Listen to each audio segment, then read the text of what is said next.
नमस्कार, अपना प्रदेश उत्तर प्रदेश उत्तराखंड देख रहे हैं आप। मैं हूं आपके साथ पूजा मोहन पांडे। बुलेटिन की शुरुआत करते हुए सबसे पहले आपको बता दें, मुख्यमंत्री योगी आदित्यनाथ आज से 3 दिवसीय गृह जनपद गोरखपुर दौरे पर पहुंच रहे हैं, जहां सीएम भटहट के पिपरी गांव में निर्माणाधीन गुरु गोरखनाथ आयुष विश्वविद्यालय के निर्माण कार्यों का निरीक्षण करेंगे। साथ ही फर्टिलाइजर कैंपस में बन रहे सैनिक स्कूल समेत अन्य बड़ी परियोजनाओं को लेकर के भी समीक्षा बैठक होगी। इसके बाद शाम को 4 बजे सीएम महायोगी गोरखनाथ विश्वविद्यालय आरोग्य धाम सोनबरसा जाएंगे, जहां वो एक समीक्षा बैठक में हिस्सा लेने वाले हैं। दौरे के दूसरे दिन गोरखनाथ मंदिर में मां भगवती की पूजा अर्चना के बाद जनता दर्शन होगा। साथ ही सीएम विधान परिषद के चुनाव में एक विधायक के तौर पर नगर निगम के बूथ पर जाएंगे और मतदान भी करते नजर आएंगे।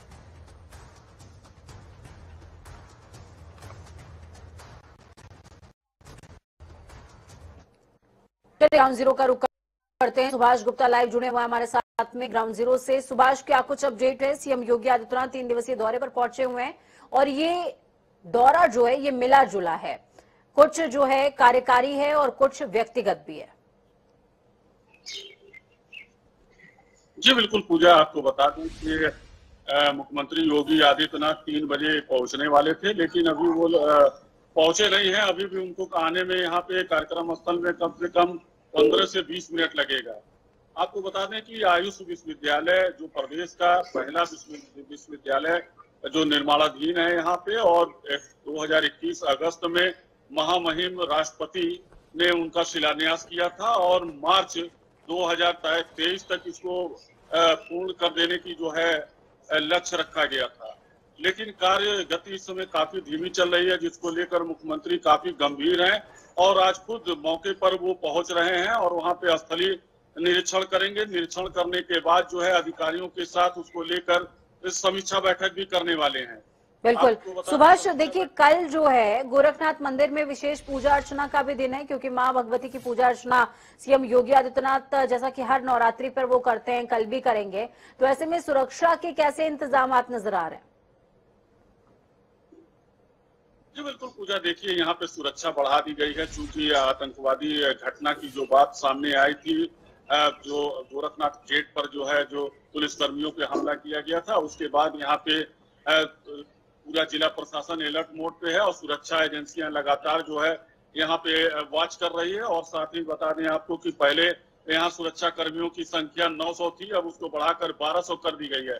और तमाम जो है यहाँ पे शस्त्र से और तमाम जो है हेलमेट, नए हेलमेट से और तमाम चीजों से, अत्याधुनिक शस्त्रों से यहाँ पे पुलिसकर्मियों को लैस कर दिया गया है और लगातार सीसीटीवी पे सारी नजर रखी जा रही है। और जिले के सारे आला अधिकारी यानी एडीजी से लेके एसपी, एसएसपी, डीआईजी, आईजी सभी यहाँ पे लगातार जो है यहाँ पे आ रहे हैं और खुद वहाँ पे स्थलीय निरीक्षण कर रहे हैं। तो जहाँ तक की सुरक्षा की बात है, मंदिर की सुरक्षा इस समय काफी चाक चौबंद है और सीसीटीवी से जो है नजर रखी जा रही है। जी पूजा, बहुत शुक्रिया सुभाष, हमारे साथ जुड़ने के लिए, अहम जानकारी साझा करने के लिए। तो वहीं आपको बता दें कि उत्तर प्रदेश में माफिया और अपराधियों पर योगी सरकार ने तेजी से लगाम कसना शुरू कर दिया है। सीएम योगी ने यूपी में दोबारा सत्ता में आते ही अपराधी खौफ खाने लगे हैं। आलम यह है कि अपराधी अब खुद ही कह रहे हैं कि हम अपराध नहीं करेंगे।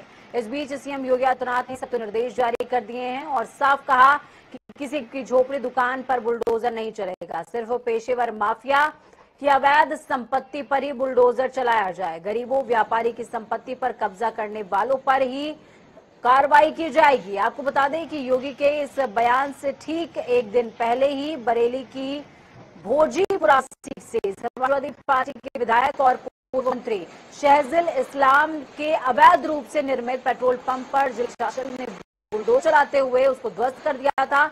प्रशासन का कहना था कि ये पेट्रोल पंप बिना नक्शा पास कराए ही चलाया जा रहा था। इसके लिए पहले ही नोटिस जारी किया गया था, मगर अभी तक कोई जवाब दर्ज ही नहीं कराया गया।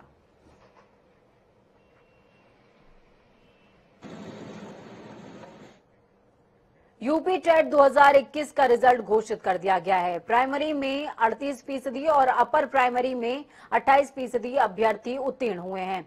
सचिव परीक्षा नियामक प्राधिकारी अनिल भूषण चतुर्वेदी ने रिजल्ट घोषित किया। प्राथमिक स्तर पर 4,43,598 परीक्षार्थी उत्तीर्ण घोषित किए गए हैं, तो वहीं उच्च प्राथमिक स्तर पर 2,16,994 परीक्षार्थी उत्तीर्ण हुए।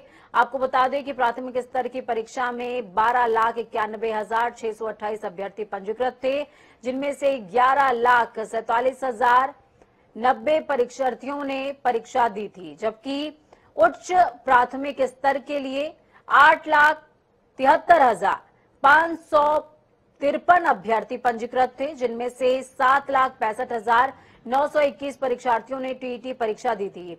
पिछले साल की तुलना में इस साल का रिजल्ट बेहतर रहा है। पिछले साल प्राथमिक स्तर पर 34 से 35% और उच्च प्राथमिक स्तर पर 11% अभ्यर्थी ही उत्तीर्ण हो पाए थे।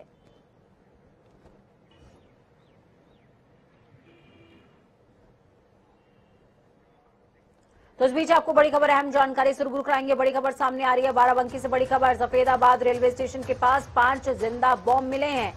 मौके पर बम निरोधक दस्ता पहुंच गया है, एंटी बॉम्ब स्क्वाड पहुंचा है, एटीएस की टीम भी मौके पर पहुंची है। दस्ते ने 2 बम को डिफ्यूज कर दिया है। लखनऊ से आने वाली ट्रेनों को रेलवे ने रोक दिया है। बड़ी खबर, अहम जानकारी आपको दे रहे हैं। इस वक्त की बड़ी खबर है बाराबंकी से, जहां पर लखनऊ से आने वाली ट्रेन को रोका गया है। रेलवे विभाग ने तमाम ट्रेन को रोक दिया है। उसका रीजन समझिए। मौके पर एंटी बॉम्ब स्क्वाड पहुंच चुका है, 2 बॉम्ब्स को डिफ्यूज किया गया है। एटीएस की टीम भी मौके पर पहुंची हुई है। ये तस्वीरें आपको एक्सक्लूसिव तस्वीरें दिखा रहे हैं आपकी टीवी स्क्रीन पर। इस खबर पर ज्यादा जानकारी के लिए चमन मिश्रा हमारे साथ में फोन लाइन पर जुड़ चुके हैं। चमन, क्या कुछ अपडेट है? क्या अभी तक ये बॉम्ब कहां से आए हैं, इस बात का अंदाजा भी लग सका है क्या? बिल्कुल, मैं आपको बता दूं कि सफेदाबाद रेलवे स्टेशन के बगल में ये जिंदा बम होने की जैसे ही सूचना बाराबंकी पुलिस को मिली, मानो पूरे जिले में सनसनी फैल गई। आज मौके पर आनंद फानंद में भारी पुलिस फोर्स पहुंचा और पूरी क्षेत्र को छावनी में तब्दील कर दिया गया। एंटी बम स्क्वाड पहुंचा, डॉग स्क्वाड पहुंचा और अब तक के अपडेट मैं आपको बता दूं कि 3 बम को जो है बम निरोधक दस्ता ने डिफ्यूज कर दिया। अभी 2 बम की और तलाश जारी है। साथ ही स्टेशन परिसर के आसपास का पूरा एरिया खंगाला जा रहा है। डॉग स्क्वाड की टीम, एटीएस की टीम, बाराबंकी पुलिस सघन तलाशी कर रही है कि आखिर ये बम जो जिंदा बम मिले हैं, इनकी जांच की जा रही है कि आखिर कहां से आए। वहीं आपको बता दूं कि रेलवे विभाग ने लखनऊ की तरफ से ट्रेनें व अयोध्या की तरफ से गोंडा, चूंकि ये मेन मार्ग है, तो सारी ट्रेनों का संचालन बंद कर दिया और गहनता से एक-एक पहलू की जांच कर रही है।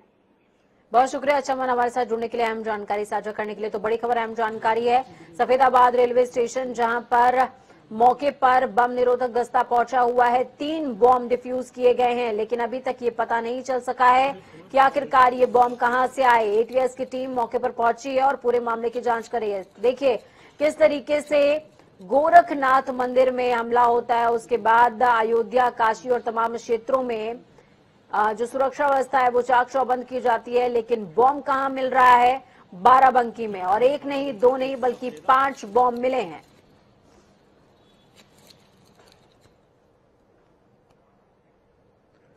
तो लोगों का जो सब्र का पारा है वो टूटने की तरफ आगे बढ़ रहा है। तेजी से बढ़ रहे पेट्रोल डीजल के दामों की वजह से सब्जियों की कीमतों में बढ़ोतरी हो रही है। ज्यादातर सब्जियों का सीजन फिलहाल समाप्त हो जाने के कारण गर्मी में गुजरात और पंजाब जैसे राज्यों से आ रही सब्जी, हरी मिर्च, भिंडी, लौकी, बैगन, कद्दू, ये तमाम इनके भाव आसमान छू रहे हैं। ये भी कह सकते हैं कि ये सब्जियां भाव खा रही हैं, जिससे जनता पर महंगाई का असर साफ तौर पर देखने को मिल रहा है। आपको बता दें कि पिछले 8 महीनों में खुदरा महंगाई दर सबसे उच्चतम स्तर पर पहुंच चुका है। हालांकि त्योहारों का भी इस पर खास असर देखने को मिल रहा है। तो वहीं जनता से जब हमने महंगाई पर उनके मिजाज को टटोलने की कोशिश करी, तो उनका साफ तौर पर कहना है कि कोरोना से जीना मुहाल हुआ ही था, अब महंगाई चरम पर पहुंच गई है, जिससे जीना दुश्वार हो गया है। पेट्रोल और डीजल के दाम लगातार बढ़ रहे हैं तो वहीं हरी सब्जियों की भी कीमतें आसमान छूते नजर आ रही हैं। इस समय मैं राजधानी लखनऊ के नरही स्थित उस सब्जी मंडी में खड़ी हूं जहां पे लगातार ग्राहकों का तांता देखने को मिलता है। इस वक्त मैं सब्जी मंडी में हूं और यहां पे मैं जानने की कोशिश करूंगी कि इस समय हरी सब्जियों का जो कीमतें हैं वो उछाल इतना क्यों मार रही हैं, और खास तौर पे नींबू जो कि लगातार गर्मी के मौसम में उसका उपयोग किया जाता है, जूस पानी के लिए उसका उपयोग, शिकंजी के लिए उपयोग किया जाता है, आखिर उस नींबू का दाम इतना आसमान क्यों छू रहा है। ग्राहकों का जो सब्जी के प्रति रुझान देखने को मिला, क्योंकि ऐसा भी कहा जा रहा है कि ग्राहक भी बहुत कम आ रहे हैं सब्जियों की कीमतों को देखकर। हाँ, ऐसा है। जहाँ हम लोग 10 किलो बेचते थे नींबू, वो अब 5 किलो बेचते हैं। अगर एक नींबू 240 रुपए किलो आपने बताया, अगर एक नींबू के दाम को देखो तो 10 रुपए का एक, 10 रुपए का ये एक नींबू, सोचिए जरा उनके लिए कितना मुसीबत भरा है, मुश्किल बड़ा घड़ी है जो जिसको कि इस गर्मी के मौसम में डॉक्टर के द्वारा भी सुझाव दिया जाता है नींबू का पानी का सेवन करने के लिए। उस दौर में ये नींबू की कीमतें जो हैं आसमान छूती नजर आ रही हैं। तो ये है जो हरी सब्जियों की कीमतें हैं। तो खास तौर पे देखने वाली बात ये है कि सरकार के पक्ष को सुना जाए तो सरकार का कहना है कि रूस यूक्रेन के जो युद्ध हो रहे हैं इस वजह से सब्जियों की कीमतें हो या पेट्रोल डीजल की कीमतें हो लगातार बढ़ रही हैं। फिलहाल इनका ये भी कहना है कि ट्रांसपोर्टेशन का खर्च कहां से निकलेगा। सवाल ये है कि पेट्रोल डीजल का लगातार 100 के ऊपर पेट्रोल पहुंच चुका है तो 100 के करीब डीजल पहुंच चुका है, तो ऐसे में लाजमी है कि सब्जियों की कीमतें बढ़ेंगी। खास तौर पे जो सबसे ज्यादा केंद्र में करने वाला बिंदु है वो ये है कि जो नींबू है, नींबू का जो उपयोग हम लोग करते हैं, खासतौर पे आप देख रहे होंगे कि ये मार्च का महीना है और मार्च के महीने में ही तापमान किस स्तर पे पहुंच चुका है और पारा चढ़ रहा है। तो ऐसे में लगातार जूस पानी लेने को डॉक्टर्स के द्वारा भी सुझाव दिए जाते हैं, तो ऐसे में नींबू का सेवन भी बताया जाता है। और नींबू ही जब इतना इतराने लगे तो सोचिए कि जिसको उपयोग करने के लिए बताया जा रहा है वो कैसे उस नींबू का सेवन करेगा। गन्ने के जूस में भी नींबू का उपयोग होता है क्योंकि लगातार गन्ने के जो रेडी पटले पे गन्ने का लगाते हैं जूस का, तो वो भी उपयोग करते हैं, लेकिन उन्होंने भी अब गन्ने के जूस में नींबू का उपयोग करना बंद कर दिया है। जब सवाल पूछा जाता है तो उनका भी साफ तौर पे कहना होता है कि गन्ने के जूस तो महंगे थे ही, गन्ना महंगा था ही, अब नींबू भी महंगा है, तो ऐसे में हम ग्राहकों को बिना नींबू ही इस समय जूस पिला रहे हैं। तो कुल मिलाकर नींबू का दाम जो है वो सबसे ज्यादा इस समय उसके कीमतों में उछाल देखने को मिला, लगातार उसकी कीमतें बढ़ रही हैं। हालांकि नरही मंडी में तो 240 रुपए किलो, लेकिन अब अगर आप कहीं अन्य शहर में जाते हैं तो वहां पे भी कहीं उत्तर प्रदेश के अन्य शहरों में आगरा बलिया साइड ले लें, गाजीपुर साइड, तो वहां पे इस समय नींबू का दाम बताया जा रहा है कि 300 से 50 रुपए से 400 रुपए किलो है। तो आप समझिए कि नींबू का ये रेट, ये नींबू की कीमतें इतना क्यों बढ़ी। हालांकि एक साइड ये भी कहा जा रहा है कि आवक तो कम है, ये लगातार जब खपत होता है तब भी नींबू की कीमतें उछाल मारने लगती हैं। कैम रियाज के साथ में जय सिंह, जनता टीवी, लखनऊ। तो खबरों में आगे बढ़ेंगे, बात उत्तराखंड की करेंगे। बड़ी खबर सामने आ रही है हल्द्वानी से। हल्द्वानी में कांग्रेस के सदस्य अभियान को लेकर कुमाऊं मंडल की बैठक, प्रदेश चुनाव प्रभारी राज्यसभा सांसद जीसी चंद्रशेखर ने बैठक ली। यशपाल आर्या सहित कई विधायक और पदाधिकारी इस बैठक में मौजूद रहे। बूथ लेवल तक लोगों को कांग्रेस से जोड़ने का लक्ष्य रखा गया है। कांग्रेस विधायकों ने पार्टी में अनुशासन का मुद्दा भी उठाया है। विधायकों ने साफ तौर पर कहा है कि अनुशासनहीनता पर कार्रवाई होनी ही चाहिए। चलिए, हमारे साथ में योगेश शर्मा जुड़ चुके हैं फोन लाइन पर। योगेश, क्या कुछ अपडेट है? कांग्रेस देर से जागी है, लेकिन जागी है तो क्या जागी रहेगी? क्या माना जाए? बूथ लेवल पर स्ट्रांग करने की बात हो रही है। देखिए, साफ तौर पर कांग्रेस इस बार डिजिटली सदस्यता अभियान तो चला रही है, लेकिन सदस्यता अभियान की बैठक में कहीं न कहीं विधायकों ने अनुशासनहीनता का बड़ा एक मुद्दा उठाया है। उनका कहना है कि जो कांग्रेस की विधानसभा चुनाव में करारी हार हुई वो साफ तौर से अनुशासनहीनता के तौर पर हुई, क्योंकि नेताओं की एक दूसरे के खिलाफ जो बयानबाजी थी उससे कांग्रेस को एक बड़ा भारी नुकसान हुआ। कई गुटों में कांग्रेस उत्तराखंड के अंदर बढ़ी थी, जिससे कहीं न कहीं कांग्रेस जो है विधानसभा चुनाव नहीं जीत पाई। तो जहां सदस्यता अभियान की बैठक होनी थी वो कहीं अनुशासनहीनता के मामले में पूरी तरीके से तब्दील होती नजर आई, क्योंकि 2024 की लोकसभा चुनाव की तैयारियों में कांग्रेस जुटी हुई है। उसको पहले अनुशासनहीनता, गुटबाजी, ये सब चीजें दूर करनी होंगी। सबसे पहली चीज बैठक में आज यही निकल कर आई है। जी, बहुत शुक्रिया योगेश, हमारे साथ जुड़ने के लिए, अहम जानकारी साझा करने के लिए। मुख्यमंत्री पुष्कर सिंह धामी ने शुक्रवार को सचिवालय में विजिलेंस विभाग की ओर से निर्मित ऐप भ्रष्टाचार मुक्त उत्तराखंड 1064 का शुभारंभ किया है। मुख्यमंत्री ने कहा कि इस ऐप का क्रियान्वयन मजबूती से किया जाए। मुख्यमंत्री ने ऐप पर जो भी शिकायतें आती हैं उनका यथाशीघ्र निस्तारण किया जाए, ऐसा कहा है। निदेशक सतर्कता श्री अमित सिन्हा ने जानकारी देता है कि 1064 नंबर ऐप के माध्यम से और फोन से कोई भी व्यक्ति शिकायत कर सकता है। ये नंबर भारत सरकार से हासिल हुआ है।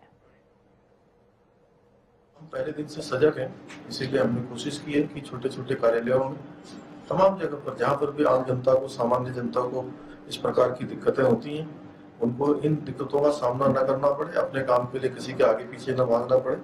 इसलिए आज ये हमने ऐप लॉन्च किया है और इसके माध्यम से सभी लोग सीधे सीधे अपनी शिकायत दर्ज करा सकते हैं और उसका समाधान के लिए लगातार जो है हमारा डिपार्टमेंट, सरकार लगातार प्रयास करेगी, लगातार काम करेगी। स्वास्थ्य विभाग के डॉक्टर निधि उनियाल प्रकरण में भले ही सरकार ने जांच कमेटी गठित कर दी हो, लेकिन उच्च अधिकारियों को पद से न हटाए जाने से अखिल गढ़वाल सभा नाराज है। गढ़वाल सभा के अध्यक्ष रोशन धसमाना का कहना है कि सरकार सबसे पहले स्वास्थ्य सचिव और दून अस्पताल के प्रिंसिपल डॉक्टर सयाना को ट्रांसफर करे। अगला स्टेप यह है कि हम लोग सभी जो है और भी संगठनों से अब जब बात करके जनता को आह्वान करेंगे और निश्चित रूप से इस बात को हम उठाएंगे, बार बार उठाएंगे, क्योंकि ये पहली बार नहीं हो रहा, इससे पहले भी हो चुका है। और जब एक डॉक्टर के साथ इस तरह से हो रहा है, एक जनमानस के साथ में किस तरह का व्यवहार करते होंगे, ये तो सब देख ही रहे हैं आप लोग इस राज्य की स्थिति। तो वहीं उत्तराखंड में जिला सहकारी बैंकों में भर्ती घोटाले को लेकर कांग्रेस ने सहकारिता मंत्री से इस्तीफे की मांग की।